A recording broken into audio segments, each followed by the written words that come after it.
तो चलिए आइए अब हम लोग देखते हैं limitations of joint stock companies.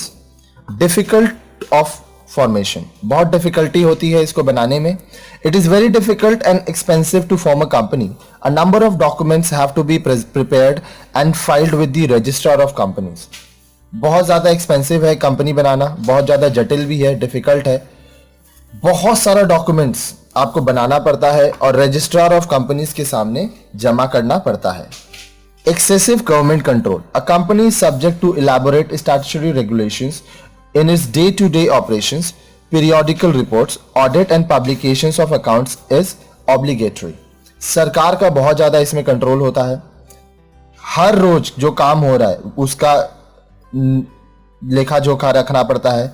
Periodical reports देना होता है, ऑडिटिंग होता है। जो आपका अकाउंट्स है, जो आपका लेन देन है, वो भी आपको पब्लिश करना पड़ता है कि आपका बैलेंस शीट क्या है, ट्रेडिंग क्या है, प्रॉफिट एंड लॉस क्या है, कहाँ पे इन्वेस्टमेंट हुआ है, कितना एसेट्स है, कितना लायबिलिटी, सब कुछ आपको बताना पड़ता है।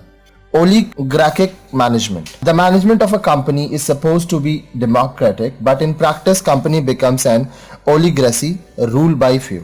देखिए यहाँ पे बहुत लोग पैसा लगा रहे हैं तो हिसाब से सब मालिक हुए, तो जो इसका मैनेजमेंट है वो डेमोक्रेटिक होना चाहिए, मतलब जितने लोग मालिक हैं सब उसमें मैनेज कर पाए।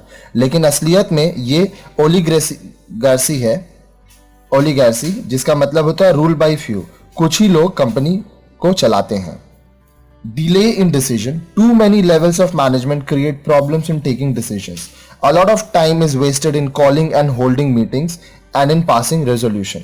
अब देखिए बिजनेस काफी बड़ा है, अपर मैनेजमेंट है, मिडिल मैनेजमेंट है, लोअर मैनेजमेंट है, तो हर एक मैनेजमेंट तक नेसेसरी इंफॉर्मेशन पहुंचाने में, मीटिंग्स बुलाने में, फिर डिस्कशन करने में, उसके बाद जो डिसीजन लेना है उसको पास करने में काफी समय चला जाता है। Lack of secrecy.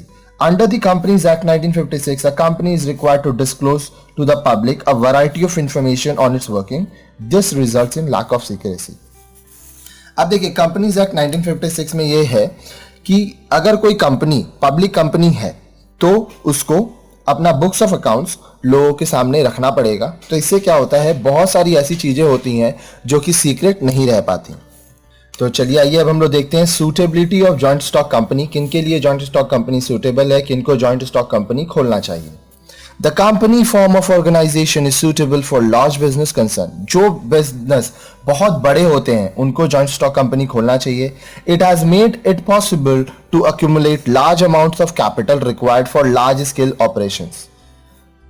अब इससे क्या होता है कि जो बड़े बड़े क्षेत्र का काम होता है, ऑपरेशंस, वहां के लिए जो कैपिटल लगता है वो अरेंज हो पाता है।